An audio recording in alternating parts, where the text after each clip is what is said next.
Hi, எப்படி இருக்கீங்க? இன்றைக்கி நம்ம கிச்சனில் ராயல் ஃபலூடா எப்படி செய்கிறதுன்னு பார்க்கலாம். நம்ம ஹோட்டலுக்கெலாம் போனால் ஃபலூடா சாப்பிட்ணுன்னு ஆசையாக இருக்கும்.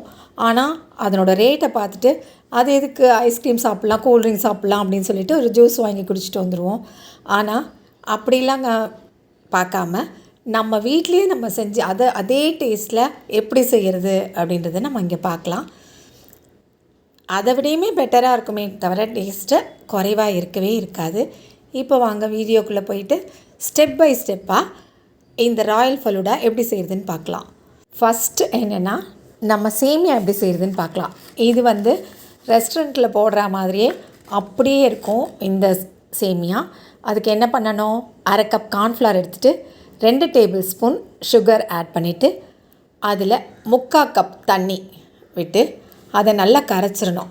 அடுப்பில் வச்சு இல்லை, அடுப்பு ஆன் பண்ணுறதுக்கு முன்னாலே நல்லா கட்டிகள் இல்லாமல் நல்லா கரைச்சிடணும். ஒன்று போல் கலந்து விட்டுறணும். அதுக்கப்புறமா அதை எப்படி செய்கிறதுன்னு பார்க்கலாம். இந்த சேமியா தான் டேஸ்ட்டாக இருக்கும். சாதாரண சேமியா கூட நம்ம போட்டுக்கலாம். இருந்தாலும் நம்ம ஹோட்டல் ஸ்டைலில் சாப்பிட்ணும் அப்படின்னா இப்படி போட்டு செஞ்சு சாப்பிட்லாம். இது ஈஸியாக செஞ்சிடலாம், கஷ்டம் ஒன்றும் இல்லை. அதனால் அது எப்படி செய்கிறதுன்னு பார்க்கலாம். இப்போ அந்த தண்ணியெல்லாம் நல்லா கரைச்சி விட்டுறணும். கட்டிகள்லாம் இல்லாமல் அந்த சர்க்கரையும் கரைஞ்சி வந்துடணும். ஏன்னா அடுப்பில் வச்சதுக்கப்புறம் அது சீக்கிரம் ரெடி ஆகிடும். அதுக்காக தான் முதல்ல நல்லா கலந்து விட்டுடலாம். அதுக்கு நடுவில் இப்போ நல்ல ஐஸ் வாட்டரில் ஒரு ட்ரே ஐஸ் க்யூப்ஸை போட்டு அதை தனியாக எடுத்து வச்சுக்கலாம். இந்த நம்ம சேமியா செய்கிறதுக்கு முன்னால் இந்த வாட்டர் ரெடியாக எடுத்து வச்சுக்கணும். அதாவது கொஞ்சம் ஐஸ் வாட்டரில் ஐஸ் க்யூப்ஸ்லாம் போட்டு எடுத்து வச்சுக்கலாம். இப்போ அடுப்பை ஆன் பண்ணிட்டோன்னா அதை அப்படி நல்லா கலந்து விடலாம். ஹையில் கொஞ்சம் இருக்கட்டும், மீடியம் ஃப்ளேமில் இருக்கட்டும், நல்லா கலந்து விடலாம். இது சீக்கிரமாக ரெடி ஆகும். அப்படியே ஒரு 2 நிமிஷத்துலேயே நல்லா கட்டி ஆகி வரும். நல்லா கொதித்த உடனே அது அப்படியே உருண்டு திரண்டு அப்படி கட்டி ஆகி வரும். பாருங்கள், இதே மாதிரி வருது பாருங்கள். கைவிடாமல் கிளறி, இதெல்லாம் கட்டி பிடிச்சிருமோ அப்படின்லாம் பயப்பட வேண்டாம். ஈஸியாக அது நல்லா வந்துடும். இப்போ நல்லா நான்ஸ்டிக்கில் வச்சுக்கிட்டால் ரொம்ப ஈஸியாக இருக்கும். அப்படியே நல்லா வந்துடும். இப்போ சூடோடையே அப்படியே அந்த மாவை முறுக்கு குழலில் இடியாப்பம் இல்லை, ஓமப்பொடி அச்சு, இடியாப்பம்னா இன்னும் மெலிசாக இருக்கும்ல, ஓமப்பொடி அச்சு போட்டு அந்த மாவெல்லாம் எடுத்து வச்சு இந்த ஐஸ் வாட்டர் நம்ம ரெடி பண்ணி வச்சுருக்கோம்ல அதில் அப்படியே சுற்றி பிழியணும். கைவிடாமல் அப்படியே சுற்றணும். ஒன்று மேலே ஒன்று பிழியாமல் அப்படி வட்டமாக பிழிஞ்சு விட்டோன்னா கடைசியாக அது நிற்கும். அது வரைக்கும் அது பிழிஞ்சு விட்டுடலாம். இதை டிஸ்டர்ப் பண்ணக்கூடாது. கையை விட்டோ ஸ்பூன் விட்டோ அதை கிளறக்கூடாது. ஃபஸ்ட்டு அப்படியே வச்சுட்டு அதை தூக்கி அசைக்காமல் ஃப்ரிட்ஜில் எடுத்து வச்சிடலாம்.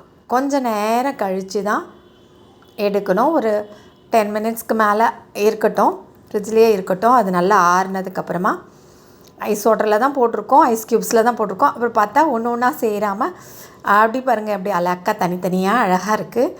இது தான் இந்த ஃபலூடாவில் போடுவாங்க. இது நம்ம வீட்டிலே ரெடி பண்ணிட்டோம். இந்த ஃபலூடாவுக்கு டேஸ்ட் கொடுக்கறது இந்த கார்ன்ஃப்ளவரில் செஞ்ச இந்த சேமியா. நெக்ஸ்ட் என்ன பண்ணணும் அப்படின்னா, ஜெல்லி ரெடி பண்ணோம். ஸ்ட்ராபெரி ஜெல்லி கிறிஸ்டல்ஸ் வாங்கி அது பின்பக்கம் என்ன அந்த பேக்கெட்டில் பின்பக்கம் எப்படி இருக்கோ, ஏன்னா ஒவ்வொரு பேக்கெட்லேயும் ஒவ்வொரு மாதிரி இருக்கும். அதனால் என்ன இன்ஸ்ட்ரக்ஷன்ஸ் கொடுத்துருக்காங்களோ அதுபடி நம்ம செஞ்சுக்கலாம். இதில் ஃபஸ்ட்டு ஹாட் வாட்டரை ஊற்றி அதை நல்லா மிக்ஸ் பண்ண சொல்லியிருக்காங்க. அதுலேயே ஏற்கனவே சுகர் இருக்குது, நல்லா கலந்து விட சொல்லியிருக்காங்க. அந்த கிறிஸ்டல்ஸில் எல்லாம் கரைஞ்சதுக்கப்புறமா திருப்பி கொஞ்சம் கோல்டு வாட்டர் ஊற்றி அதை அப்படியே டிஸ்டர்ப் பண்ணாமல் கொஞ்சம் நேரம் ஆற வச்சுட்டு, அப்புறம் ஆறுனதுக்கப்புறமா அதில் ஃப்ரிட்ஜில் தூக்கி வச்சுட்டா அந்த ஜெல்லி செட் ஆகிடும். இது செகண்ட் ப்ராசஸ்.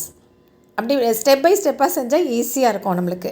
நெக்ஸ்ட் நல்லாவே காய்ச்சின ஆறின பாலில் தேவையான அளவு சர்க்கரை போட்டு கொஞ்சம் ரோஸ் சிரப்பும் ஊற்றி ரோஸ் மில்க் மாதிரி செஞ்சு வச்சுக்கணும். பால் கொஞ்சம் நல்லா திக்காக இருந்தால் இன்னும் கூடுதலாக சுவை இருக்கும்.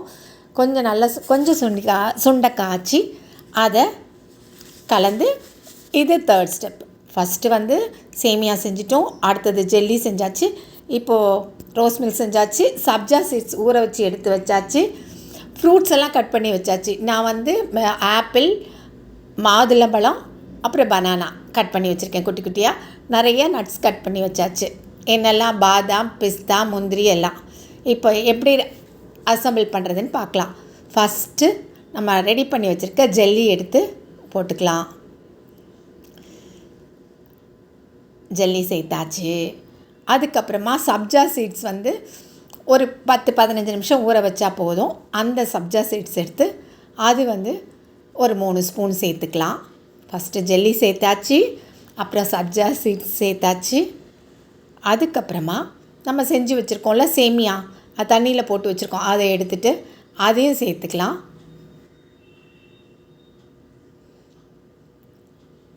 அதை சேர்த்தாச்சு. அது மேலே கொஞ்சம் ரோஸ் சிரப் ஊற்றிக்கலாம். கலர்ஃபுல்லாக இப்போவே எவ்வளோ அழகாக இருக்குது பாருங்கள், கலர் அழகாக இருக்குது. அதுக்கு மேலே நம்ம கட் பண்ணி வச்சுருக்க ஃப்ரூட்ஸ்லாம் சேர்த்துக்கலாம். நான் வந்து மாதுளம்பழம், வாழைப்பழம், ஆப்பிள் எல்லாத்தையும், மாதுளம்பழத்தை உரித்து வச்சுக்கிட்டேன், வாழைப்பழத்தையும் ஆப்பிளையும் தோல் எடுத்துகிட்டு குட்டி குட்டியாக கட் பண்ணி வச்சுருக்கேன், அதை போட்டாச்சு. அப்புறம் நட்ஸ், என்னென்ன நட்ஸ் இருக்கோ, ஈவன் டேட்ஸ் கூட போட்டுக்கலாம், எல்லாம் போட்டாச்சு. இப்போ வந்து ஒரு 3/4 டம்ளர் ரோஸ் மில்க், நம்ம பாலில் கலந்து வச்சுருக்கோம்ல, ரோஸ் மில்க் ஊற்றிக்கலாம். அதுக்கப்புறமா ஸ்ட்ராபெரி ஐஸ்கிரீமும் வெனிலா ஐஸ்கிரீமும் போட்டுக்கலாம். இல்லைன்னா என்ன ஐஸ் இருக்கோ, உங்களுக்கு வெனிலா இருந்தால் மட்டும் போதும். எங்கள் வீட்டில் வந்து என் பையன் இந்த கலரில் ஐஸ் வாங்கிட்டு வந்து கொடுத்தான், இதுவும் சூப்பராக இருந்தது. அதுக்கு பேர் என்னமோ சொன்னால் மறந்து போச்சு. அந்த ஐஸ் 2 போட்டாச்சு. அதுக்கு மேலே சப்ஜா சீட்ஸ் போட்டு, அதுக்கு மேலே கலர்ஃபுல்லாக கொஞ்சம் ரோஸ் சிரப் விட்டு, அதுக்கும் மேலே நம்ம கட் பண்ணி வச்சுருக்க ஃப்ரூட்ஸ்லாம் அப்படியே மேலே அது கீழே சிந்தாத அளவுக்கு மெதுவாக வச்சிடணும். மெதுவாக வச்சுட்டு அதுக்கும் மேலே நட்ஸ்லாம் இருக்குல்ல, அதையும் மேலே வச்சுட்டா வாவ், அட்டகாசமான ஃபலூடா ரெடி ஆயிடுச்சு. அவ்வளோ டேஸ்ட்டாக இருக்கும். உண்மையிலே ரெஸ்டாரண்ட்ஸ் டேஸ்ட்டை விட ஜாஸ்தி தான் இருக்குமே தவிர கொஞ்சம் கூட குறைவாக இருக்காது. நீங்களும் இந்த மாதிரி ட்ரை பண்ணி பாருங்கள். ட்ரை பண்ணி பார்த்தீங்கன்னா தெரியும் நான் சொன்னது கரெக்டு தான் அப்படின்ட்டு.